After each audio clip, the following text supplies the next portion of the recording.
Doctor Gayatri ji, Haryana. Shri Harivansh महाराज जी। महाराज जी, जिंदगी में हमेशा जिस वस्तु की चाह की या कोई कामना की, हमेशा उससे निराशा ही मिली। फिर भी किशोरी जी की कृपा से मन नहीं हटा, मन में एक ही निराशा रही। ऐसे में निराशा रहना चाहिए या भगवान? उसे हम आपको सही बताए, ये एक बाजार है, हम खुल के आपको बात कह रहे हैं। संसार एक बाजार है, यहां तुम्हें जो कुछ चाहिए तुम्हारे पास माल होना चाहिए। खुली बात है, तुम्हारे केवल चाहने से नहीं मिल जाएगा। तुमको चाहिए अमुक सुख, तो उतनी तपस्या, उतना भजन, उतना साधन होना चाहिए। इसमें श्रद्धा और विश्वास मत खो देना भक्ति का कि हम तो भगवान के मंदिर गए, मनाया, हमारा काम नहीं बना। नहीं बनेगा। ये बाजार है, मेरे मालिक की दुकान में है सबका जीवन खाता। जैसा जैसा कर्म करोगे वैसा वैसा फल आपके सामने आएगा। अब आप मांग रहे हो हीरा जवाहरात का हार और आपकी जेब में नहीं है 100 रुपया, तो मजाक के पात्र तो बनोगे ही। हमारी बात समझना। अगर हमको जो वस्तु चाहिए उसके लिए हमारे अंदर भजन, व्रत, तपस्या, ये हमारे पास धन होना चाहिए। हमें लगता है कि भगवान की शरण में हो जाए और भगवान से प्रार्थना कर दे कि मुझे मांगना ना आए, ऐसी कृपा कर दो कि ये मांगना मिट जाए। अब वो चाहे दे के मिटा दो या ज्ञान दे के मिटा दो। छोटी छोटी बातें मत मांगो। हम बड़े बादशाह के सामने अगर जाएं तो हम मांगने की जब बात सोचेंगे तो हम अपनी औकात से मांगेंगे। जैसे गांव का गरीब आदमी बादशाह के पास गया तो बादशाह ने कहा क्या चाहते हो? जो मांगोगे दे देंगे। तो बोले हुजूर 1 साल का हमें अन्न दे दो, 1 साल के भूस की व्यवस्था कर दो हमारे जानवरों को, और हो जाए तो एक मकान की व्यवस्था कर दो। तो उनका ठीक है ऐसा कर दो। और अगर वो पलट के बोल देता कि हुजूर हम क्या मांगे, आप ही दे दो, तो वो अपनी स्थिति से देता। वो इतना देता कि जीवन भर वो निहाल रहता, क्योंकि वो 1 साल का भूस और अन्न नहीं देता, क्योंकि वो बादशाह है, वो अपने हिसाब से देता। तो हम तो घाटे में हो जाएंगे जो भगवान से मांग लेंगे, क्योंकि हम भगवान से क्या मांगेंगे? आप खुद देख लो, जो मांगने वाले हो क्या मांग सकते हो आप? हमें सुंदर पति दे दो, और ये चंद दिनों की हैं। शरीर छूटा सब छूट जाएगा, ये किसी काम के नहीं। और भगवान से ये मांग लो कि मेरा मांगना ही मिटा दो, चाहे दे के मिटा दो, चाहे ज्ञान दे के मिटा दो। बढ़िया बात है। नैराश्यम परमम सुखम, आशा ही परमम दुखम, नैराश्यम परमम सुखम। जो भोगों से आशा की जाती है यही दुख प्रदान करता है। निराश हो जाओ भोगों से और आशा भगवान की प्राप्ति की करो, अभी सुखी हो जाओगे। बड़ी कृपा है जो हमारी आशा भगवान ना पूरी करे, क्योंकि हमारी आशा पूरी होती जाएंगे, हम फंसते चले जाएंगे। जय हो मंगल भवन प्रभु, आप हमारी आशा पूरी मत करना, आप हमको वही देना जिससे आपका भजन न छूटे, आपका भरोसा ना टूटे। तो हमें लगता है भगवान से यही मांगा जाए कि मेरा मांगना मिटा दो, ये मंगतापन हटा दो हमारे अंदर से, जो मांग मांग कर हम जीने का अभ्यास बना लिए, जिससे देखो उससे मांगना। तो हम भगवान मंगो भलो न बाप सो जो प्रभु राखे टेक। क्या मांगे? तुम जगत के पिता हो, जगत के मालिक हो, आप जानते हो हमें क्या चाहिए। जो चाहिए वो पूरा करो, नहीं इच्छा है तो ना पूरा करो। हम आपका भजन करते हैं आपसे प्यार करने के लिए, आपको पाने के लिए, आपके विधान में राजी होने के लिए। मेरे अनुकूल भोग मिल जाए तो तुम्हारी जय, और मेरे अनुकूल भोग ना मिले तो बोले श्रद्धा नहीं रही। ये भक्ति नहीं होती। भक्ति का अगर स्वरूप देखना है तो महापुरुषों में देखो कैसी भक्ति। पूरे शरीर को भीषण यातना दी जा रही है, फिर भी कह रहे तेरा किया मीठा लागे। ये है भक्ति का स्वरूप, ये है भजन का स्वरूप। ये भाई हमारी कामना पूर्ति हो गई तो बोले भगवान बहुत बढ़िया कृपालु हैं, जय हो, हमारी बड़ी श्रद्धा है। और जब कामना नहीं पूरी हुई, और इन महापुरुषों को देखो कि भारी कष्ट दिया जा रहा है, यहां तक कि जीवन प्राण समर्पित कर दिए, लेकिन आह नहीं निकली, और कहा वाहे गुरु का किया मीठा लगता है। जो वाहे गुरु, जो विधान वाहे गुरु ने रचा वो बहुत मीठा है। हमारे इष्ट ने, हमारे प्रभु ने, हमारे परमेश्वर ने जो हमारे लिए विधान किया। हमारे यहाँ वाणी जी में सबसे पहली पंक्ति है जो चतुरासी जी है, जोई जोई प्यारो करे सोई मोहि भावे। मेरे प्यारे जो करते हैं मुझे बहुत अच्छा लगता है। फिर हम प्रभु के प्रति श्रद्धा करके नाशवान विषय मांगे तो बहुत घाटे का विषय है, प्रभु के ऊपर छोड़ दें आप। और वो कह रहे हैं अनन्यस चिंतयन्तु माम ये जनाः पर्युपासते तेषां नित्याभियुक्तानां योगक्षेमं वहाम्यहम्। केवल तुम मेरा अनन्य चिंतन करो, मैं तुम्हारे योगक्षेम का वहन करता हूं। तो विश्वास करो ना, परमात्मा पे विश्वास करो ना। योग कहते हैं अप्राप्ति की प्राप्ति कराना, और क्षेम कहते हैं प्राप्ति की रक्षा करना। वो जिम्मेवारी लेते हैं। 4 दिन का जीवन है, जैसे गुजारे तैसे गुजर जाए, पर भगवान का सुमिरन करते हुए तो भगवत प्राप्ति हो जाएगी, जन्म जन्म की बिगड़ी बन जाएगी। नहीं, ये भटकना नहीं बंद होगा, ये भिखमंगापन कभी नहीं बंद होगा। आज ये भोग कल वो भोग, मांगते मांगते मर गए अनंत जन्म, फिर भी हमारी मांग नहीं पूरी हुई। तो हमें लगता है मालिक के भरोसे हो जाना चाहिए कि तुम्हारी जो इच्छा हो सो करो, हम तुम्हारा डट के भजन करेंगे, और तुम छुड़वाना भी चाहो तो मैं तुम्हें नहीं छोड़ूंगा। तुम हमसे प्यार करो ना करो, हम तुमसे प्यार करते हैं। तुम हमारी तरफ देखो ना देखो, हम सिर्फ तुम्हारी तरफ देखेंगे। ये प्यार का विषय, ये भक्ति का विषय है कि आप हमारा तिरस्कार करो, आप हमें मत देखो, आप हमें ना प्यार करो, तो भी मैं आपकी तरफ देखूंगा, आपसे प्यार करूंगा, आपको नहीं छोड़ सकता। ऐसा भक्त माया पर विजय प्राप्त कर लेता है। नहीं तो कभी कभी ऐसी जीवन में परिस्थितियां आती कि भजन करने वाले को इतना पीड़ा, इतना कष्ट, ऐसी परिस्थिति आपको देखने को मिलेगी। पाप करने वाला बड़ा कार में चल रहा है, उन्नति में है, और एक सही ढंग से चल रहा है, तो उसके ऊपर इतनी विपत्तियां हैं, तो आपको फिर परिणाम में संशय हो जाएगा, क्या भक्त को ऐसा कष्ट मिलता है? पापियों को तो देखो जुखाम भी नहीं हो रहा, और भक्तों को ऐसा कष्ट। तो ये भ्रम मत पड़ना, भक्तों का आखिरी हिसाब किताब हो रहा है, और वो अपने मालिक के पास जाके रहेंगे। ये बार बार जन्मेंगे मरेंगे, ये बार बार दुख भोगेंगे, उनका आखिरी हिसाब है। इसलिए हमें लगता है चाहत करो तो भगवान की प्राप्ति की चाह करो, और अगर चाह ही करनी तो भगवान से कह दो मेरी चाह मिटा दो। चाह मिट जाए, इससे बड़ा कोई महापुरुष नहीं। कोई चाह नहीं, कोई चिंता नहीं। चाह मिटी चिंता मिटी, मनुआ बेपरवाह, जिनको कछु न चाहिए वो सहन के सा। जा ही न चाही कबों कछु, तुम सन सहज सने, बसो निरंतर तासुर सो राउर निजगे। परमात्मा उसी के हृदय में प्रकाशित हो जाता है जहां कोई लौकिक चाह नहीं रह जाती। जी आरजू जी, नोएडा। श्री हरिवंश महाराज जी। महाराज जी, जैसे आप श्री बताते हैं कि प्रणव का उच्चारण अपने मुख से नहीं करना चाहिए जब तक गुरु से ना मिला हो। महाराज जी, मैं जिन लोगों से को जपने या बोलते देखती हूँ तो उन्हें मैं मना करती हूँ कि गुरुदेव से मिला होना चाहिए, इसके बदले आप शाम सदाशिव जप कर सकते हैं। तो महाराज जी, मैं इस सलाह देने से कोई अपराध तो नहीं? बहुत अच्छा है, उचित सलाह है, ऐसा देना चाहिए। क्योंकि जो मंत्र है वो गुरु प्रदत्त ही होने चाहिए, तभी लाभ मिलता है। गुरुमुख की महिमा है, गुरुमुख की महिमा। अगर गुरु से मिला हुआ मंत्र आदि नहीं है तो वो प्रकाशित नहीं होगा। प्रकाश उसका फल यही होगा कि गुरुदेव मिलेंगे। पर जो वैदिक मंत्र हैं वो गुरुदेव से मिलने पर ही जपना चाहिए। नाम सबको ही जप सकता है, और नाम का फल होगा गुरुदेव का मिलना। और हो सकता है वही नाम गुरुदेव जब दे दे तो उसका चमत्कार प्रकट हो जाएगा। गुरुमुख से लिया हुआ नाम बहुत जल्दी सिद्धावस्था प्रदान करता है, इसलिए गुरु की बहुत महिमा है। मंत्र मूलम गुरु वाक्यम, गुरुदेव के श्रीमुख से निकला हुआ शब्द साक्षात ब्रह्म रूप है। विपिन अग्रवाल जी। सदगुरुदेव भगवान, आपके चरणों में कोटि नमन। गुरुदेव, गीता प्रेस से प्रकाशित एक पुस्तिका में पढ़ा था कि प्रभु मिलन की विरह की पीड़ा के सारे अशुभ और मिलन के सुख में सारे शुभ संस्कार नष्ट हो जाते हैं। सारे शुभ और अशुभ संस्कार नष्ट होने पर ही कर्म बीज शून्य होकर प्रभु की प्राप्ति संभव है। महाराज जी, इस पर आपका अनुभव जानना चाह रहे थे। देखो, एक सिद्धांत होता है शास्त्री, एक होता कृपा। समझ रहे? हम सब कृपा मार्ग के पथिक हैं। यहां का जो क्रम है, कृपा का क्रम, तो एक अध्याय है सेवकवाणी में अकृपा कृपा प्रकरण। एक अकृपा के सूत्रों का वर्णन है और एक कृपा के सूत्रों का वर्णन है।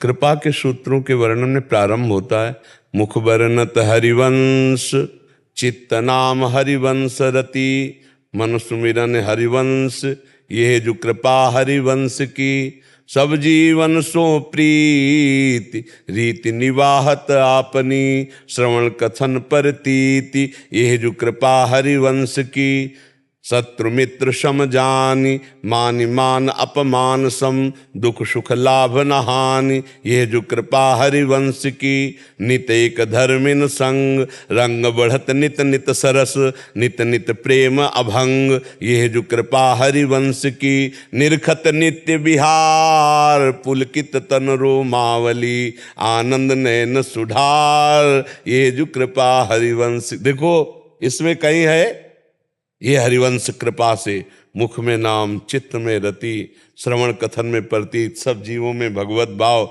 रसिकों का संग, अभंग प्रेम, शत्रु मित्र सम सम, मान अपमान सम सम, लाभ हानि में सम, दुख सुख में सम। अब क्या हुआ? बोले हरिवंश कृपा से निरखत नित्य विहार, कृपा से सब परिवर्तित होता चला जा रहा है। बहुत ध्यान से अपनी वाणियों को पढ़ोगे तो आपको समझ में आएगा। कटे कर्म बंधन संसारी, सुख सागर पूरित अति भारी। यहां कहीं भी साधक नहीं। विधि निषेध श्रृंखला छोड़ावे, निज आलय बन आन बसावे, आलय बन बसत संग पारस के, आयस कनक समान भयम, मांगो मन मन सिदासी अपनी करी, पूरन काम सदा हृदयम। देखो पारस मणि का चमत्कार है ये, लोहा सोना बन गया। आलय बन बसत संग पारस के, आयस कनक समान भयम। रसिक गुरुदेव की कृपा, वृंदावन की कृपा, आचार्य की कृपा हुई कि सब नष्ट हो गया। शुभ अशुभ शरण निरापक पद रमित, सकल अशुभ शुभ नंस, और देत सहज निश्चल भगति, सुजय जय श्री हरिवंश। शरणागत प्रतिपाल आचार्य देव, सब शुभ अशुभ दुर्ग विध्वंस बल तब जयति जयति। यहाँ साधक नहीं, यहाँ आचार्य कृपा से, यहाँ कृपा से हो रहा है।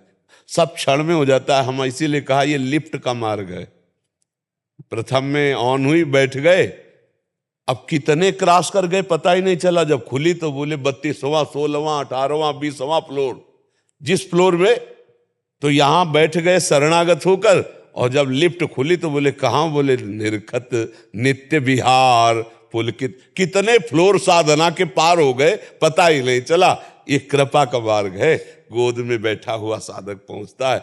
क्योंकि बच्चा है ना, वो सीढ़ी नहीं चढ़ सकता। तो कहीं कहीं शास्त्रीय सिद्धांत वर्णन है, जो सीढ़ी है तो वहीं साइड से सीढ़ी जहां होती है वहीं साइड में लिफ्ट होती, खोज लो। तो लिफ्ट में अगर चलने वाला है तो ना तो सीढ़ी की थकान होगी और ना हर फ्लोर का परिचय होगा। हर फ्लोर का परिचय किसको होता है? सीढ़ी से चढ़ने वाले। कौन सा? बोले अभी तो प्रथम, अब द्वितीय, अब तृतीय। लेकिन लिफ्ट वाले को अगर नंबर देखे तो परिचय मिलेगा, नहीं तो वो चल रही है, पता भी नहीं चलता। हल्का सा झटका लगता है जहां खुलना होता है, तब पता अच्छा आ गए क्या उस फ्लोर पे। ये लिफ्ट है। इसमें साधक को अहम भी नहीं होता कि मैं इतनी ऊंचाई पे चढ़ गया हूं। प्रेम मार्ग में अहम भी नहीं होता, और उसमें पता चलता है कि मैं चढ़ करके इतने फ्लोर आया हूं। तो जब तक वो पता रहेगा तब तक वो रस में नहीं डूब पाएगा। उसका वो भी स्मृति गायब होनी चाहिए कि मैं इतना चढ़ के आऊं। इसीलिए आखिरी में तो कृपा में ही उसे आना पड़ेगा। या गुण साधन ते नहीं हुई, तुम्हारी कृपा पाव को। तो आचार्य शरण में रहो, वाणी का गायन करो, नाम जप करते रहो, इसी में सब हो जाता है। इतनी करुणा उनकी उत्पन्न होती है आचार्य चरण की। जब सेवक शरण सदा रहे, अनंत नहीं विश्राम, कै बानी हरिवंश की। और कै हरिवंश है, नाम हमें दो से मतलब है, लीला गायन कर रहे हैं और या नाम जब सेवा कर रहे हैं। आगे का काम यहाँ सब आचार्य संभालते हैं। क्या मिटाना है, क्या सजाना है, क्या संवारना है, कहाँ पहुँचाना है, हमको चिंता लेकर ली। समझ पाए? हाँ। और स्पष्ट वर्णन है कि शरण निरापक पद रमित, सकल अशुभ शुभ नंस। कौन? आचार्य हमारे नष्ट कर रहे हैं। आचार्य नष्ट कर रहे हैं हमारे शुभ अशुभ का। देत सहज निश्चल भगति, सहज शब्द है, देत सहज निश्चल भगत सु, जय जय श्री हरिवंश। ऐसे हरिवंश चंद्र जी की जय जयकार हो, जो शुभ अशुभ का नाश करके हमें परम प्रेम में प्रियालाल की प्रेममयी भक्ति प्रदान कर दे। जी अनुराग जी, देहरादून। हरिवंश महाराज जी। महाराज श्री ध्रुवदास जी वाणी जी में कहते हैं कि वृंदावन सतलीला में पहले ध्रुवदास जी कहते हैं कि वृंदावन में जो कबहू भजन कछु नहीं होए, रस तो उड़ लागे तन पीवे यमुना तोय। हाँ, और तो दूसरी पहली पंक्ति में पहले इसमें पहले देखो, पहली निष्ठा को मानो। जब हम पहले क्लास में जाने की कोशिश करते हैं तो जो हमारा टीचर होता है वो हमें दुलार करता है, और जब हम एक ऐसे जीरो लगा के ऐसे लाइन भी खींच दे, वाह वाह बढ़िया लिख लेता है। लेकिन कुछ समय बाद अगर उतना ही करते रहो तो फिर थप्पड़ आएगा भी। फिर आगे आपको बढ़ाने के लिए तो पहला है कि तुम आओ वृंदावन। वृंदावन में जो कमो कछुक भजन नहीं होए, रज तो उड़ी लागे तने पीवे यमुना तो। तुम आओ तो इसी से तुम्हारा कल्याण हो जाएगा। अब जब आए कुछ दिन रुके तो बोले वृंदावन बसिके इतनो बड़ो सयान, और जुगल चरण के भजन बिन निमिष। अब ये क्लास लग गई। जब से आए हो तो वही गोली डंडा खींच रहे हो, नंबर आगे बढ़ाओ। जुगल चरण के भजन बिन निमिष न दीजय जान, वृंदावन बसिके इतनो बड़ो सयान। वृंदावन वास करने के वाले की यही चतुरता है कि पलक झपकने के भी समय को श्यामा श्याम को मत भूलो। तो प्रारंभ और विश्राम ये दोनों समझने होंगे। समझ रहे ना बच्चा? कोई प्रश्न इस पे? जी अजय शर्मा जी बटाला। आदरणीय गुरुदेव भगवान, आपके चरणों में कोटि कोटि प्रणाम। गुरुदेव भगवान, मेरा प्रश्न है कि भगवान ने जब मैया यशोदा को अपने मुख से में ब्रह्मांड के दर्शन करवाए तब उन्होंने उन्हें विशेष नेत्र दिए, जिससे मैया यशोदा ने प्रभु के मुखमंडल का पूरे ब्रह्मांड का दर्शन कर पाए। जब अर्जुन जी ने अपने सगे संबंधियों को नहीं मारने के लिए अपने शस्त्र फेंक दिए तब भगवान ने उन्हें अपना विराट स्वरूप दिखाया और नेत्र दिए। महाराज जी, इन नेत्रों से जब आपका तेज नहीं झेल पाते तो राधा नाम जपने से जब 100 सूर्यों के भी तेज प्रताप वाली हमारी राधा रानी हमारे समक्ष आ जाए तो क्या उनको हम दर्शन कर पाएंगे? ये नाम उतनी सामर्थ्य प्रदान कर देता है। ये नाम उतनी सामर्थ्य प्रदान, जैसे हम हर बार जप रहे हैं ना राधा राधा राधा, तो हमारे अंदर सामर्थ्य बढ़ती चली जा रही। जब हम श्री जी के दर्शन करने की सामर्थ्य प्राप्त करते तब श्री जी दर्शन देते हैं। ये नाम, गुरुदेव, आचार्य, इष्ट ये सामर्थ्य प्रदान करते हैं। उनकी कृपा से क्या नहीं हो सकता। नरसिंह भगवान को देखकर सब डर रहे थे ना, पर प्रहलाद जी दौड़ के गए ना। प्रहलाद जी को डर नहीं लगा। क्यों? क्योंकि प्रहलाद जी जानते हैं मेरे प्रीतम ही नरसिंह के रूप में आए हैं, बिल्कुल नहीं डरे। तो ऐसे ही श्री जी का जो अनंत महिमा में रूप है, तो महिमा में अनंत नाम भी तो है ना। सुमिर पवन सुत पावन नामू अपने बस कर राखे रामू। ऐसे परम स्वतंत्र भगवान को अपने अधीन कर लिया नाम जप करके हनुमान जी ने। तो हम राधा नाम जप करके राधा किशोरी के दर्शन की सामर्थ्य प्राप्त करेंगे। हम राधा नाम जप करके राधा किशोरी के श्रीअंग की सेवा का अधिकार प्राप्त कर सकते हैं। हम राधा नाम जप करके किशोरी जी को अपने अधीन कर सकते हैं। ना भाई, नाम बड़ा है नामी से। जैसे स्वामी और सेवक, इतना अंतर है नाम और नामी में। यद्यपि अभेद है फिर भी अंतर है। कैसे? जहां नाम होगा वहीं नामी पधारेगा, और जो नाम जप नहीं कर रहे हैं तो नामी समीप होने पर भी नहीं दिखाई दे रहा, यही है हृदय में बैठा हुआ। तो नाम हमको सामर्थ्य प्रदान करता है। नाम भगवान की अमोघ सामर्थ्य है, पक्का समझो। जैसे जैसे नाम जप करोगे आप में दिव्य दृष्टि आ जाएगी, आप में सब सामर्थ्य आ जाएगी। कभी मांगना नहीं पड़ा है। अच्छा, ये ऐसा नहीं होता कि लो मैं तुम्हें दिव्य दृष्टि देता हूं, नहीं, वो अपने आप जागृत हो जाती है। वैसी सामर्थ्य जागृत हो जाती है, वो अपने आप हो जाती है। वो नाम जब करते रहो आप, जब उनको, तो हमारी सामर्थ्य इतना भी प्रेम झेलने की नहीं है, और वो प्रेम समुद्र है। आपको सच्ची कहते हैं, कभी कभी जब उनकी कृपा होती तो लगता है अगर आचार्य और गुरु जी की कृपा ना हो तो हृदय फट जाए। महाराज जी, यही तो मेरा प्रश्न यही था कि आपका तेज झेलना हमारे लिए संभव नहीं है, तो फिर सूर्य के समान उनका तेज कैसे झेल? हाँ, जैसे आप हमारे सामने बैठे हो, लेकिन आप कह रहे हो, लेकिन आप देख तो रहे हो ना, ऐसे ही देखा जाता है। ऐसे ही देखा, यद्यपि असंभव है पर नाम जापक के लिए असंभव नहीं। हमारी श्री जी है ना, हमारी श्री जी है, बात हमारी समझना। ये हमको दर्शन कराता है। हमारे माई श्यामा जू को राज, ये हमारी सामर्थ्य होती है। तो अपनापन से, जैसे भले पिता जो है राष्ट्रपति है, लेकिन मेरा पिता है, तो अब दूसरों को डर लगेगा, लेकिन अपने तो जाके उनकी गोद में बैठ सकते हैं ना, मेरा पिता है ना, है नहीं? तो ऐसे ही मेरी श्री जी है ना, आप जिनकी बात कर रहे हो मेरी श्री जी हैं। अब बस खत्म खेल। जब मेरी सीरीज झेला तो फिर मेरे को सामर्थ्य भी उतनी मिलेगी, उतनी सामर्थ्य मिलेगी।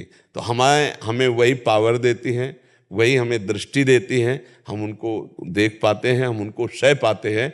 नहीं तो सच्ची मानिएगा, प्रभु का प्रेम उदय होते ही हृदय ऐसे जैसे 0 वाट में 11,000 वाट की बिजली छोड़ दो ना, चिथड़ा उड़ जाए, ऐसे हृदय फट जाए। सांसारिक प्रेम को तो झेल नहीं पाता, सांसारिक दुख सुख को तो झेल नहीं पाता। अब सोचो इतना आनंद समुद्र, जिस आनंद समुद्र के एक बिंदु के एक अंश से सीकर, जो आनंद सिंधु सुख राशि और सीकर तय त्रैलोक सुपा। सीकर कहते जैसे एक बिंदु ऐसे बूंद लिया और उसको चट में मारा तो उसमें जो कण निकले उसे सीकर कहते। एक सीकर से अनंत ब्रह्मांडों को सुख प्राप्त हो रहा है, एक बूंद के एक सीकर से अनंत ब्रह्मांडों को सुख प्राप्त हो रहा है। वो सुख समुद्र भगवान जब हमें मिलेगा तो हालत क्या होगी। यही भजन, यही गुरु कृपा से सामर्थ्य आती है। जब वो आनंद समुद्र गले लगाएगा तो हालत क्या होगी। एक सीकर सुख में तो देख लो पूरा ब्रह्मांड फंसा हुआ है, और वो आनंद समुद्र जब सामने हो फिर हालत क्या हो। ये गुरु कृपा, ये गुरु मंत्र, ये नाम जप, ये बल प्रदान करता है। तो अब उस आनंद में देखते हुए भी न मूर्छित होता है, न प्राण निकलते हैं। तभी तो सेवा में जाता है, श्री चरणों की सेवा कर रहा है दास, तभी तो वो सामर्थ्य आती है उसके अंदर कि वो आंखों में आंख मिलाकर अंजन लगा रहा है। नहीं, जब श्रृंगार करते हैं अपने इष्ट का तो सब श्रृंगार करने का सौभाग्य मिलता है। दर्शन की तो बात जाने दो, सब सेवा का सौभाग्य प्राप्त होता है रसिकों को। ये नाम मंत्र में बहुत दम है, बहुत सामर्थ्य है। नाम मंत्र कभी निष्फल नहीं होता, अपार सामर्थ्य। और देखो हम कहीं ना कहीं भूले हैं, जब हम देह भाव में हैं तो हम मनुष्य हैं, लेकिन स्वरूप भाव में देखो तो हम परमात्मा के अंश हैं। नहीं, फिर मानते नहीं हम। हाँ, इसीलिए भ्रमित हो चुके हैं। और अब अध्यात्म सुन सुन करके तो पता चल ही जाएगा, फिर धीरे धीरे मानने लगेंगे। देखो सुना जाता है, सुनते सुनते जब बहुत बार सुना जाता है तब मन में आ जाता है, नहीं बहुत मान रहे हैं। हजारों लोग गलत आचरण छोड़ रहे हैं, गलत नशा छोड़ रहे हैं, तो धीरे धीरे उनको समझ तो आ ही रही है कि यार ये गलत है, ये सही है। तो धीरे धीरे ये भी समझ जाएंगे कि शरीर छूटेगा, यार शरीर तो मैं नहीं हूं, मैं तो अविनाशी हूं। जो मैं जागृत में वही मैं स्वप्न में, वही मैं सुषुप्त में। तो ये अवस्थाएं तो शरीर के, लेकिन मैं दृष्टा हूं। अगर इतना ज्ञान धीरे धीरे बढ़ जाए तो जीवन मुक्तता की तरफ हम चल दें। तो आप आनंदित रहिए, नाम में बड़ी सामर्थ्य है, वो सब सामर्थ्य दे देंगे। काजल जी, राधे राधे महाराज जी। महाराज जी आपके चरणों में कोटि कोटि प्रणाम। महाराज जी, मेरी जिंदगी में एक ही परेशानी है, शरीर के संबंधियों की बातें सुनकर मेरे मन में जलन पैदा होती है, जिस कारण मैं राधा नाम की जगह उस इंसान के बारे में सोचकर अपना समय व्यर्थ कर देती हूँ। कृपया महाराज जी मेरा मार्गदर्शन करें कि मैं उस समय देखो, हृदय को आनंदित रखने के लिए राग और द्वेष, अगर अध्यात्म की जगह में आकर यहाँ प्रश्न किया है तो यहाँ आध्यात्मिक उत्तर मिलता है। राग और द्वेष ये दो ही बहुत बड़े बंधन हैं।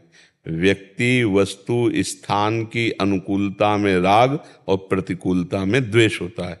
चाहे वो वस्तु हो, चाहे व्यक्ति हो, चाहे स्थान हो, पदार्थ हो, जो हमारे अनुकूल होता है उसमें राग हो जाता है, और जो प्रतिकूल होता है द्वेष होता है। और राग द्वेष में फंसने वाला आवागमन चक्र में ही फंसा रहता है। हमें चाहिए कि जिनके प्रति हमारा द्वेष होता है उनमें हम भगवत बुद्धि करें। भगवत बुद्धि के बिना इस द्वेष को मिटाया नहीं जा सकता। जो हमारे प्रति प्रतिकूल व्यवहार करे उसके प्रति भी हम यदि अनुकूल व्यवहार करते हुए भगवत भाव रखें तो हमारा हृदय भगवान की प्राप्ति के योग्य हो जाता है, आनंद की प्राप्ति के योग्य हो जाता है। नहीं तो फिर चिंतन तो उसी का होता है, राग और द्वेष का। ऐसा नहीं कि केवल प्रतिकूल ही चिंतन होता है, अनुकूलता का चिंतन होता है, राग का चिंतन होता है, प्रतिकूलता का चिंतन होता है, द्वेष का चिंतन होता है, लाभ का, हानि का, मान का, अपमान का, दुख का, सुख का। यही तो द्वंद्व है। और जो द्वंद्वों में फंसा हुआ है वो अगला द्वंद्व है जन्म और मरण। बार बार जन्म, बार बार मरण। अगर जन्म मरण रूपी द्वंद्व से मुक्त होना चाहते हो तो राग और द्वेष का त्याग करो।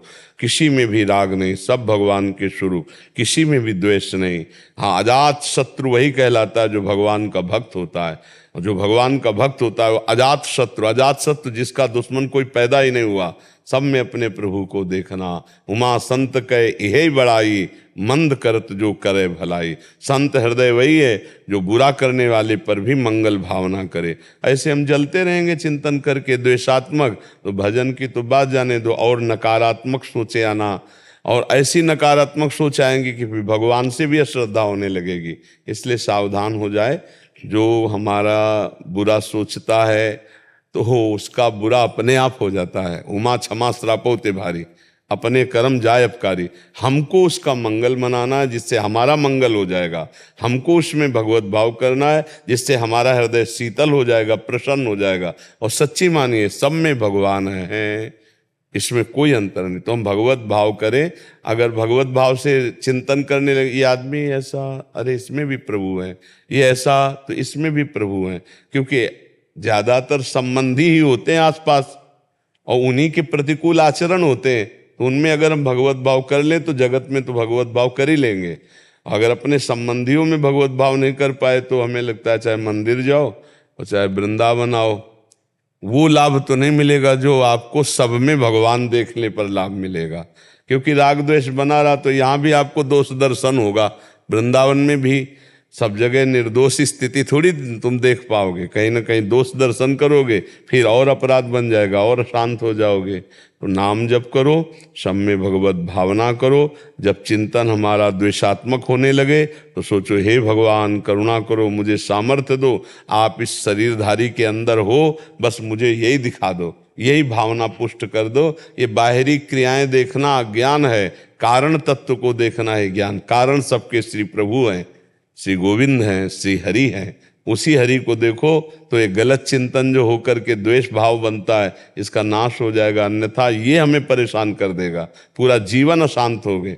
पक्का समझिए, जो दूसरों की गलतियों को ध्यान में ला करके जलता रहता है तो पूरा संसार ऐसा है कि हमें प्रतिकूलता ही मिलती चली जाएगी। हम कब तक जलेंगे? थोड़ा हमें विवेक धारण करना है, अपने को जलन से बचाना है, क्योंकि हमारा जीवन आनंद के लिए मिला है। और ये आनंद है क्या? हम देख देख के जल रहे हैं, सोच सोच के जल रहे हैं। अरे तेरे भावे जो करे भलो बुरो संसार, नारायण तू बैठ के अपनो भवन बुहार। अपने हृदय को आनंदित करने के लिए सब में भगवत भाव करो। अध्यात्म से तो यही उत्तर है। और व्यवहार में है कि भाई जिनसे नहीं पटती अलग हो जाओ, चिंतन करके जलने की जरूरत क्या है। पर अध्यात्म अलग होने की बात नहीं। अध्यात्म कहता है कि विचार से अलग हो जाओ। जो आपके अंदर वो अशुद्ध द्वेषात्मक विचार, उसको त्याग दो, आनंदित हो जाओगे, कोई परेशानी। कबीरदास जी तो कहते हैं निंदक नियरे राखिए, आंगन कुटी छवाए, बिना साबुन बिना पानी निर्मल करे सो भाई। जो हमको निंदा करते हैं, जो हमसे द्वेष करते हैं, वो हमको और उन्नति में पहुंचाते हैं। पर ये समझ में नहीं आता है अज्ञान होने का, इसलिए हम खुद द्वेष करने लगते हैं और उनकी निंदा करने लगते हैं। तो ऊंचाई की जगह हम नीचाई में पहुंच जाते हैं, हमारा हृदय जलने लगता है। साधो निंदक मित्र हमारा, जो हमारी निंदा करता है हमारे सारे पापों को नष्ट कर देता है। तो हमारी बुराई करने वाला, हमसे द्वेष करने वाला, हमारे निंदा करने वाला हमारा बड़ा हितकारी है। और हितकारी के प्रति जलन क्यों होती है? अज्ञान के कारण। वास्तविक सिद्धांत को समझो, अध्यात्म के तो कहीं दुख स्पर्श नहीं कर सकता। जी दीपक जी हरियाणा से। श्री हरिवंश महाराज जी, आपके चरणों में कोटि कोटि नमन। महाराज जी, मेरा प्रश्न है कि आपके सत्संग और कृपा से ये ज्ञान और अनुभूति हुई कि जीवन की सार्थकता भगवत प्राप्ति में ही है। क्या परिवार के सदस्यों को परमार्थ मार्ग में लगाने प्रेरित करने के लिए क्या उनको अपने अनुभव साझा करना चाहिए? हाँ, यदि वो सात्विक और आस्तिक हैं तो अपनी बात करनी चाहिए। अगर वो नकारात्मक सोच वाले हैं, हमारी बात का उपहास कर देंगे, ठुकरा देंगे, तो अभी इतने परिपक्व नहीं हो कि तुम्हारी भक्ति को ठुकरा दिया जाए और तुम्हारी भक्ति बढ़े। फिर तुम्हारी भक्ति भी संशय में हो जाएगी, तुम्हारी भक्ति भी संकट में पड़ जाएगी। इसलिए आरत अधिकारी जब पावें तो गूढ़ तत्व न साधु दुरावें। बड़े बड़े सिद्ध भी जब आर्त और अधिकार देखते हैं तब गूढ़ बात बताते, नहीं तो मतलब की बात बता दी, जितनी योग्य है उतनी बात बता दी। तो ऐसे ही देखना चाहिए कि ये भगवान से कितनी प्रियता रखते हैं। हमारा लौकिक संबंध माता पिता भाई बंधु परिवार, लेकिन हमारा जो आंतरिक प्यार है हम उसका साझा तभी करेंगे जब उसका अधिकार आपके अंदर होगा। अगर नहीं है तो फिर जाके प्रिय न राम वैदेही, गोस्वामी तुलसीदास जी कह रहे, तजिए ताहि कोटि बैरिशम जद्यप परम शनेहि। तजेव पिता प्रहलाद विभीषण बंधु भरत महतारी, गुरु बलि तजेव कंत ब्रज बनितन भे मुद मंगलकारी। अगर कहीं पूरा परिवार भक्त है तब तो खूब बैठकर भगवान की चर्चा करे, भगवान का नाम गुणगान करे। और अगर ऐसा लगता है कि हमारे भाव से विरुद्ध है तो अपने भाव को गुप्त रखकर उनके कर्तव्य का पालन करे, माता पिता परिवार उनका सेवा करे और अपने भाव को गुप्त रखे, अपनी भक्ति को प्रकाशित न करे, नहीं तो बाधा खड़ी हो जाएगी। वो उपहास करेंगे, वो बार बार विरोध करेंगे तो अपने मन में जो भक्ति का उल्लास वो क्षीण हो सकता है, क्योंकि इतनी परिपक्व भक्ति बिरले किसी में होती है कि विपरीतता और विपत्ति और दुख में भक्ति का नया रंग चढ़े, उत्साह चढ़े। ये तो किसी बिरले, अनुकूलता सुख सम्मान में तो चढ़ सकता है, लेकिन प्रतिकूलता दुख अपमान में भक्ति का रंग क्षीण होने लगता है कमजोर भक्त में। अगर परिपक्व भक्त है तो जैसे जैसे जैसे वीर योद्धा को जहां भी विपरीतता मिलती, शत्रु पक्ष जोर का होता है तो उसको और बलवर्धक, उसके अंदर तेज आता है, भाव आता है और रोष आता है, और कायर पुरुष उसी समय डरपोक हो जाता है, डर जाता है। तो जिसकी भक्ति लघु है वो फिर भाग पड़ेगा, और जिसकी भक्ति जोरदार, जैसे प्रहलाद जी 5 वर्ष के हैं, इतनी जोर की भक्ति कि हिरण्यकश्यप सब कुछ करके हार गया और फिर भी उनकी भक्ति में कोई फर्क नहीं, उनका बाल बांका भी नहीं। तो पहले अपने को मजबूत कर लेना चाहिए, तब उपदेश में चलना चाहिए। भगवान के मार्ग का उपदेश देने का वही अधिकारी है जो स्वयं में उस रस का स्वाद लिए है। आजकल सबसे बड़ी बात कमी यही हो रही है, न शास्त्रों का ज्ञान है, न सम्यक ज्ञान है। जो मन आया सो बोले, जो मन आया सो उपदेश कर रहे हैं, स्वयं में वो स्थिति नहीं, स्वयं में उसका स्वाद लिया नहीं, कभी गुरु चरणों में बैठ के सुना नहीं। ये जैसे सदग्रंथ है ना, ये पहले सुने जाते हैं गुरु महान पुरुषों में, जो शब्द ब्रह्म के ज्ञानी और पर ब्रह्म के अनुभूत दोनों, तब उनके पास बैठ, फिर उसके मुख से कभी अशुद्ध शब्द नहीं निकल सकता। ये परिणाम जो आता है विपरीतता, उपदेश का रंग ना चढ़ना, उपदेश में प्रतिशोध की भावनाएं पैदा हो जाना, प्रतिकार उसका होने लगना, उसका कारण है वो गुरु चरणों में बैठ कर के सुना नहीं, उसने आराधना नहीं की, उसने केवल व्यापार बना लिया सत्य शास्त्रों का। तो हमें चाहिए कि हमें पहले खुद मजबूत होना है, खुद जो हमने शास्त्रों में सुना, जो हमें ज्ञान है उसका हम प्रयोग करें, हम काम क्रोध लोभ मोह मद पर विजय प्राप्त करें। हमारे अंदर रुपए का लोभ है, हमारे अंदर संसार के प्रियता का लोभ है, तो ये अगर भावनाएं हैं तो आप अभी भगवान से कहां जुड़े हो? अरे सब पूरा संसार विरुद्ध में हो जाए यदि धर्म और सत्य से है तो कोई किसी का भय नहीं, किसी की। अब तुम कभी मत आओ, तुम्हें निमंत्रण दिया क्या, तुम्हें फोन किया, कभी मत आओ। मेरा भरण पोषण विश्वम्भर भगवान से होता है, धर्म से चलेंगे, धर्म से बोलेंगे। अगर एक सुनने वाला है तो एक काफी है, 1 करोड़ की जरूरत नहीं। अगर एक धर्म से चल जाए और एक सुनने के लिए बैठ जाए और वो धर्म का पालन करने वाला हो, एक ही काफी है। वो एक ही पूरे भारत को हिला देगा अगर अपने धर्म से चला जाए तो क्या होता है, हम लोगों में स्वयं तो ज्ञान आता नहीं, स्वयं भक्ति आती नहीं, स्वयं आचरण शुद्ध नहीं, और हम चल देते हैं दूसरों को उपदेश देने, तो हमारी भक्ति में ही धोखा हो जाता है, हम खुद विक्षिप्त हो जाते हैं। भगवान का यश गाने वाला भगवान का भरोसा नहीं रख रहा, दूसरों को भरोसा दिलाने वाला खुद उसको भगवान का भरोसा नहीं है। वैराग्य का उपदेश करने वाला खुद वैरागी नहीं है, रुपए का रागी है। भोगों का त्याग सिखाने वाला खुद भोगी है। ये क्या चरित्र है, ये क्या है, उपहास का क्षेत्र है कि नहीं? तो हमें लगता है पहले जो हमने संतों से सुना है, शास्त्रों में पढ़ा है, पहले अपने पर उसको अनुभव में लाएं, और फिर यदि हम समाज में उतरे तो मंगल हो जाएगा, चाहे घर हो, चाहे पड़ोस हो, चाहे देश हो, चाहे विदेश हो। पहले अपने को मजबूत करना चाहिए। यहाँ होता क्या, 4 बातें सुन ली, दूसरों को साझा करने लगे, सुनाने लगे। अब उसके अनुभव तो है नहीं, अनुभूति है नहीं, तो जैसे हमने कुछ खाया, अगर पचाया नहीं तो हमारा बल नहीं बढ़ेगा, और उल्टी कर दिया तो और बेकार हो गया। तो ऐसे ही हमने संतों से सुना या शास्त्रों से पढ़ा, उल्टी कर दिया, ना पचाया और ना अनुभव किया, तो वो दूसरे पे रंग नहीं लाएगा। आप हमारी बात समझ पा रहे हो? इसलिए पहले सबको चाहिए, जो सुनो उसे अपने आचरण में उतारो, तब फिर मुंह खोलो। तो दूसरे के हृदय की ग्रंथि का तुम भेदन कर दोगे। और अगर स्वयं में नहीं मुक्त हुए, स्वयं में भजन नहीं, स्वयं में कुछ अनुभव नहीं, तो भाई इधर उधर की बस बातें होती हैं और उनमें कोई लाभ नहीं होता, कोई लाभ नहीं होता है, किसी को भी लाभ नहीं होता है। आध्यात्मिक लाभ तो हो ही नहीं सकता है। जो स्वयं में अध्यात्म लाभ नहीं लिए है वो दूसरों का अध्यात्म लाभ दे ही नहीं सकता है। आप ऐसे समझो, हम कई बार बताया, जैसे भोजन बनाने की प्रक्रिया आप YouTube से पढ़ लो, लेकिन आप कभी बनाए ना हो, आप उसी को उपदेश कर दो तो आपका चेहरा बताएगा कि तो आपने स्वाद नहीं लिया है।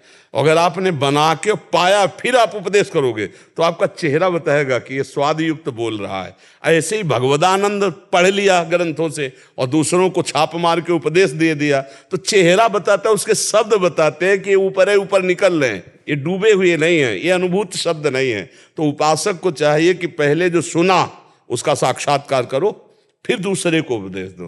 तो अपने में देखे क्या भक्ति ऐसे रंग में आ गई कि मेरा पूरा विश्व अगर विरोध करे तो भी मेरी भक्ति पे फर्क ना पड़े। मैं आपको उपदेश करूं, आपका मंगल चाहूं, आप मेरा अपमान करें फिर भी मैं आपका मंगल चाहूं। ऐसी क्या भक्ति में रंग आ गया है?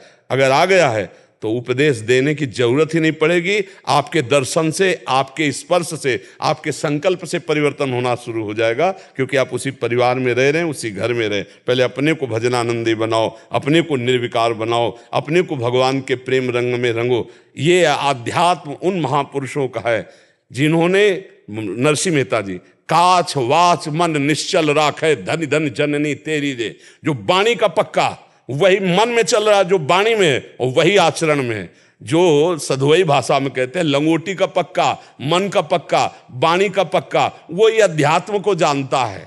जो कंचन कामनी कीर्ति इन पर विजय प्राप्त करता है वो अध्यात्म को जानता है, और जो जानता है वही जना पाता है बिना अनुभव। इसीलिए तो कहते वाणी निकलते ही पता चल जाता है कि ये केवल ये बौद्धिक स्तर, और बौद्धिक स्तर भी इतना प्रवीण नहीं है कि कम से कम क्या हम बोल रहे हैं, लाखों लोग सुन रहे हैं और सब तालियां बजा रहे हैं। आजकल पता नहीं कौन सा ये रिवाज चल गया है कि जहां सत्संग हुआ मतलब तुम्हारे सत्संग का मजाक उड़ाया जा रहा है। नहीं उड़ाया जा रहा है, अगर सत्संग है तो गंभीर हो जाया जाता है। सत्संग सुनने के बाद एकाग्रता, उदासीनता बढ़ती। ये ताली बजाने की क्या जरूरत है? सत्संग में भगवत महापुरुषों के बीच में जब चर्चा, ये नहीं ताली कैसे बजा? कोई नेता का भाषण हो रहा है क्या? नेता का भाषण में बजाओ।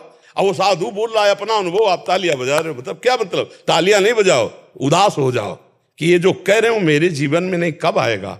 मैं अपनी कामनाओं को कब समेट पाऊंगा? मैं अपनी गलतियों को कब? उसमें ताली बजाने का विषय आता है।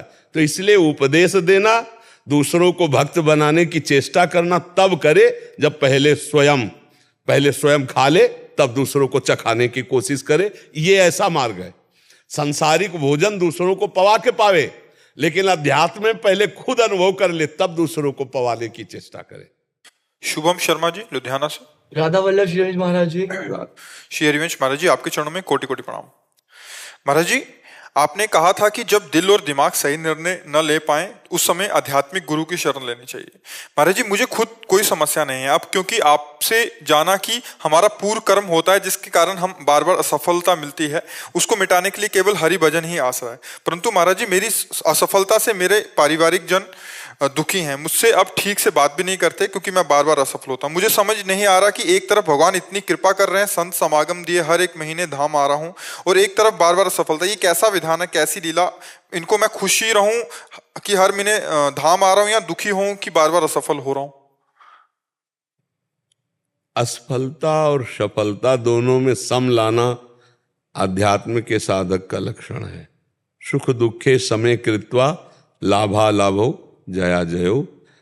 अगर अध्यात्म का बल लेना है तो ये बात समझनी पड़ेगी, कोई न कोई कर्म हमको असफलता प्रदान कर रहे हैं, और परिवार के जन हमारे पर स्वार्थ प्रेम करते हैं, उनका आध्यात्मिक प्रेम नहीं है।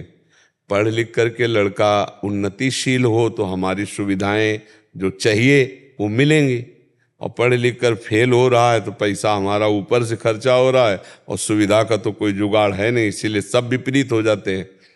ये मतलब संसार में बच्चा असलियत में कोई प्यार नहीं करता, अपने स्वार्थ के लिए ही प्यार करता है। अगर हमारा स्वार्थ पूर्ण ना हो तो फिर वो प्यार नहीं करेगा। जैसे कोई कितना भी पति से प्यार करते हो और पति असमर्थ हो जाए, फिर उसका प्यार बना रहे, तब तो वो पतिव्रता, तब तो वो प्यार उसका बंधनी। लेकिन ऐसा नहीं देखा जाता। पत्नी कितनी भी सुंदर सुशील हो, अपने अनुकूल, अपने सुख की बात, और अगर वो बीमार हो गई, असमर्थ हो गई, लकवा मार गया, फिर पति प्यार करे? वैसे नहीं करेगा। ऐसे कितने उदाहरण हैं हर संबंध में। जब तक हमारा स्वार्थ किसी से पूर्ण होता है तब तक वो हमारा प्यारा, और जब वो स्वार्थ लायक नहीं रहता तो फिर कोई प्यार नहीं करता। इसीलिए हमें लगता है माता पिता में भगवत बुद्धि करके उनकी सेवा करो। परिवार तुमसे नफरत करे तो कोई बात नहीं, और प्रयासरत रहो। 100 बार हारने पर भी एक बार ऐसा चांस आएगा कि आप जीत जाओगे। ऐसा नहीं कि प्रारब्ध हर बार असफल करता रहेगा।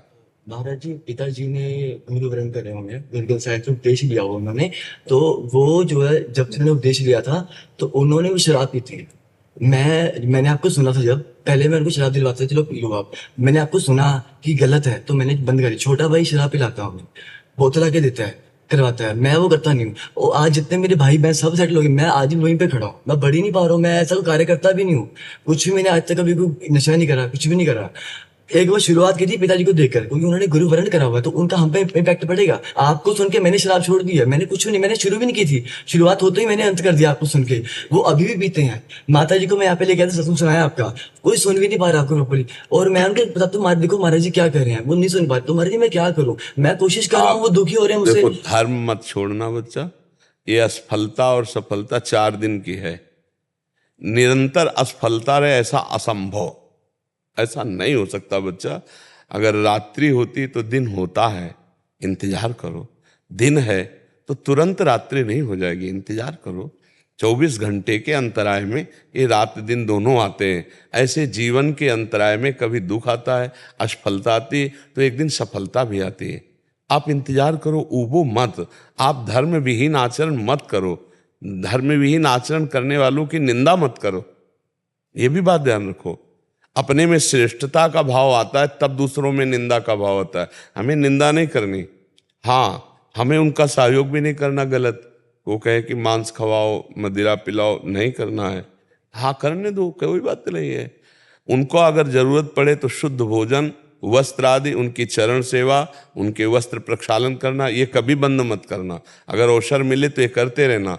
पर अब जैसे अशुद्ध ये तो अधर्म आचरण में सहयोग न करें, पापाचरण में सहयोग न करे, और धर्म से चलो बच्चा। धर्म से चलने वाला थोड़े दिन दुख भोगता है, इसके बाद महान सुख को प्राप्त होता है। इसलिए धैर्यवान रहना। देखो, स्वयं धर्मराज युधिष्ठिर महाराज को 12 वर्ष का वनवास और 1 वर्ष का अज्ञातवास, लेकिन अंतिम में सिंहासन पर महाराज युधिष्ठिर ही बैठे। धर्म थोड़ा कष्टप्रद लगता है लेकिन विजयी धर्म होता है। अधर्म थोड़ा सुखद लगता है। यद तज्ञे विस्म्यु परिणामे अमृतोपमम्। जो धर्म है वो प्रारंभ में विष जैसा लगता है, परिणाम में अमृत जैसा। और जो अधर्म है तो ये तज्ञे अमृतोपमम् परिणामे विस्म्यु।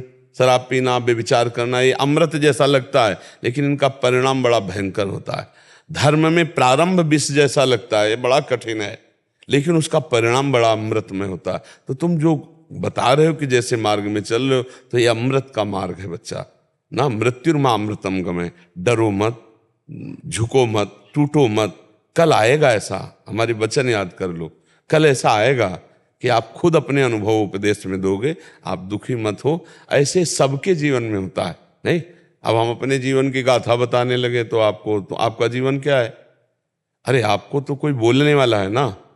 हमारे पास तो कोई पानी देने वाला नहीं था, बोलने वाला नहीं था, 1 रुपया नहीं था। मांगे तो भोजन मिले, वो भी मिल जाए तो मिल जाए, नहीं तो ना मिल जाओ, किडनी फेल। सोचो उस, और पूरा जीवन बचपन से भगवान के मार्ग में। ये तो भगवान कृपा की बताया नहीं, हर समय सब दिन होत न एक समान। तो दिन पलटा तो देखो ये स्वरूप आ गया। जब हम खाने लायक थे तो भोजन नहीं था, और जब भोजन की व्यवस्था तो खाने लायक नहीं। पूरा जीवन दुख में गया है, पूरा जीवन दुख में। अभी क्या तुम सुख समझते हो क्या? नहीं बच्चा, सुख चैन से तो भरपेट पानी नहीं पी सकते। पानी, किडनी पेशेंट है, पानी भी नहीं पी सकते। और हर कष्ट बड़े शरीर के हर कष्ट रहते हैं। अब इसको रोना थोड़ी है, इसको सहना है, सहन करके आगे। अगर हम ऐसे टूट जाएं तो हमारी 12-1 बजे रात्रि से दिनचर्या चलती है और ये 9:30 पौने 10 बजे तक चलेगी। अब आप सोचो, रबड़ी रसगुल्ला खा के थोड़ी हम बोल रहे हैं, नहीं बच्चा, पानी भी है, इतना मिलता है पानी भी। तो धर्म में चला जाए, कष्ट सा आ जाए। मानव जीवन संघर्ष के लिए मिला है, टूटने के लिए नहीं मिला कि यार धर्म में तो कुछ नहीं, तुम फिर उसे मान लो उसी गलत मार्ग में चले जाओ। तो ऐसा नहीं, डटे रहो, आगे एक दिन आएगा, ऐसा आएगा, इंतजार करो। सबका दिन आता है, सबका समय आता है, अपने कर्मों का ऐसा चक्र आता है कि एक दिन बड़ा आदमी बना और अपराध पाप किए तो फिर फुटपाथ में आ गया, जब फिर धर्म से चला तो फिर ऐसे चलता रहता है एक क्रम। अगर क्रम तोड़ना है तो भगवान का भजन करके भगवत प्राप्ति कर लो, तो ये आवागमन का विक्रम टूट जाएगा, दुख सुख का तो बात। सच्चाई की बात बच्चा ये है। और टहलाने फुसलाने में तो संसार बहुत प्रवीण है कि अब भरत कह रहे हैं वशिष्ठ जी से कि ऐसा कैसे हो गया, तो वशिष्ठ जी कह रहे सुनो भरत, भावी प्रबल बिलख कहो मुनिनाथ, हानि लाभ जीवन मरण जस अपने कर्मों का फल भोगना पड़ता है। इसलिए तैयार रहो, मजबूत रहो। ये हमारी की हुई खेती है, इसे हम ही को काटना पड़ेगा। राधा राधा राधा करके नई फसल अच्छी तैयार कर लो और निकल जाओ संसार समुद्र से। बलवान बनो, धैर्यवान बनो, टूटो मत। जिसने गरीबी का कष्ट सहा, संकट सहे, वही आगे जाकर के उन्नति को प्राप्त होता है। आप देख लो, मतलब चरित्रों को देखो आप। हाँ, नीचे से उठा और चमकने लगा जाकर के। तो जो अहंकार में उठा वो नष्ट हो गया। ये सब क्रम सृष्टि का चलता है। तुम धैर्य से चलना और आगे फिर देखना। आपको वचन देता हूँ, वृंदावन में आपके समक्ष में तुम गलत आचरण में। हाँ, बहुत अच्छे। तो फिर आप हमारे भी वचन याद कर लो। इह परलोक सकल सुख पावत, इसी लोक में नहीं, इह परलोक सकल सुख पावत मेरी सो भैया कृष्ण गुण संग। हमारी शपथ है, यदि कृष्ण का गुणगान करोगे तो इस लोक और परलोक में सदैव सुखी रहोगे। पक्की बात बच्चा। हर कष्ट सह करके धर्म में चला जाता है। तो ऐसे धर्मात्मा बनकर चलो। ये मत सोचो कि हम थोड़ा भजन कर रहे हैं तो भगवान हमारे कष्टों को क्यों नहीं हरण कर रहे हैं। जड़ से कष्टों का नाश हो जाएगा, जड़ से। हाँ, आज जो हमारी अंदर की तुम्हें भावना बता रहे हैं, बचपन से भगवान के मार्ग में रहे तो आज मरने का भय खत्म हो गया है। आज हमें कोई दुख नहीं लग रहा है, भारी दुख होने पर भी दुख नहीं लग रहा। आनंद ही आनंद हर समय बना रहता है। और जब मरने की बात आती है ना, तो और आनंद होता है कि ये दलिद्दुर शरीर छूटेगा और श्री जी से मिल जाएंगे जाके। भजन कभी निष्फल नहीं होता। भजन एक बार राधा कहा, ये तुम्हारे उस समय काम आएगा जहां कोई काम नहीं आएगा। विश्वास कर लो हमारी बात को। कभी निष्फल मत हो, सदैव दूसरों का हित करो, दूसरों का मंगल करो, भगवान का नाम जप करो और स्वयं कष्ट सह जाओ तो महान बन जाओगे, महान बन जाओगे। हमारी बात को समझ लीजिए। हाँ विक्की जी, राधे राधे। राधे राधे महाराज जी, आपके चरणों में कोटि कोटि प्रणाम। महाराज जी, इस शरीर की पत्नी का ट्यूमर के कारण 3 बार ऑपरेशन हो चुका है, इसलिए मन में बार बार एक प्रश्न आता है कि अगर सब कुछ प्रारब्ध के हिसाब से होना है तो डॉक्टर के पास ही क्यों जाएं? क्योंकि उससे हमें और दुख होगा ना, हमारा पैसा खर्चा होगा, हम दवाइयाँ लेंगे, बार बार परेशानियां भोगेंगे, तो उसमें भी प्रारब्ध तो क्षय हो रहा है। तुम नहीं जाने की बात सोचोगे, तुम्हें जबरदस्ती जाना पड़ेगा, जाना ही पड़ेगा। क्योंकि तुम्हारा पैसा खर्चा होने का भी तो दुख होना है, तुम्हारी दवाइयाँ लगने का भी तो दुख होना है। बार बार ये करवाओ, MRI करवाओ, अल्ट्रासाउंड करवाओ, CT स्कैन करवाओ, इतना रुपया, इतना डॉक्टर की फीस, ये दुख कहाँ से भोगोगे? तो भोगना तो दुख है ना। और अगर कहीं उसका सौभाग्य आता है कि इतने प्रारब्ध से सब मिट गया और ठीक होने का आता है, तो सुख का आगे के आ जाएगा। और नहीं आता है तो बार बार उसको भोगना पड़ेगा। अवश्य में भोक्तव्यम कृतम कर्म शुभाशुभम, भोगना पड़ेगा। अगर आप कह दो कि मैं नहीं जाऊंगा तो जबरदस्ती प्रारब्ध तुम्हें ले जाएगा, क्योंकि पैसा भी तो खर्चा होना है, तो तुम्हें बार बार भटकना भी तो है डॉक्टरों के पास, तुम्हें इंतजार भी तो करना है, तुम्हें दवाइयों को खवाना है, इसके बाद लाभ नहीं मिलना है, फिर दुख भोगना है, क्योंकि हमारा प्रारब्ध। इसीलिए हम कहते हैं होश में कर्म करो। अब लोग तो समझते नहीं है। बकरा भून के खा रहे हो, मछली खा रहे हो, नाना प्रकार के जीवों को कष्ट दे रहे हो। अब मनुष्य शरीर मिला है तो हिसाब किताब तो तुम्हारा होगा। अब पूर्व जन्म का हिसाब भोगना ही पड़ेगा। 10-10 साल मुकदमा चल जाते हैं, केवल 10-10 साल, और इसके बाद सजा होती है। सजा से ज्यादा मुकदमा में वो भोग चुका है जेल बंद होकर के, आप यहीं के कानून को देखो तो बड़ा कानून है हमारे भगवान का, बड़ा हिसाब किताब है। कोई भी बिना प्रारब्ध के दंड नहीं भोग सकता है।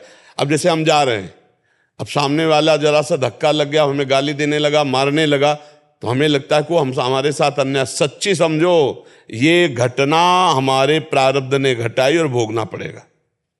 अब जो हम इच्छा करके नए पाप करते हैं वो बंद कर दे और प्रारब्ध को हम नाम जप करते हुए सह ले, तो आगे की फसल बहुत बढ़िया होगी। मान लो तो कल्याण हो जाएगा। क्यों भाई? आप इसमें समझो, पैसा खर्चा होता है ना, आपका भटकना होता है ना, बार बार जाना, इसमें दुख नहीं होता। तो वो प्रारब्ध क्षय हो रहा है कि नहीं? प्रारब्ध ही तो है उसका। हाँ, प्रारब्ध का। भीष्म जी 6 महीना बाणों की सैया पे रहेला, भोगना पड़ेगा। इसलिए धैर्य रखो, धैर्यवान बनो, भगवान पर श्रद्धा रखो। हमसे बहुत बड़े बड़े पाप हो चुके, गलतियां हो चुकी, उनके सुधार करने के लिए मानव जन्म मिला है। अगर आप कह दो कि अरे तो सब, तो फिर भोगो, फिर भोगो। खेती तुम्हें दे दी गई है, बोना तुम्हें, क्या बोते हुए तुम्हारे ऊपर छूट है। ये कर्म भूमि में तुम्हें मानव जन्म दे दिया गया। तो अगर श्रद्धा करोगे तो ये जन्म तुम्हारा जैसा दुख सुख का गया, लेकिन आगे बढ़िया बन जाएगा। आगे बना लो। बहुत बहुत मतलब आप इसमें समझने की जरूरत है, इसमें समझने की जरूरत है। हम आप आज स्त्री पुरुष बने हैं, लेकिन कल हम लोगों ने बहुत पाप किए हैं, तो उनका दंड बचपन से लेकर अभी तक देखो हमको भोगना पड़ रहा है। इसलिए बहुत सावधान होकर के कर्म करना चाहिए। इसलिए हमें लगता है कि भोग जो हमारे प्रारब्ध के हैं वो आएंगे, वो दौड़ाएंगे, वो परेशान करेंगे। बहुत परेशानी होती है, बहुत परेशान।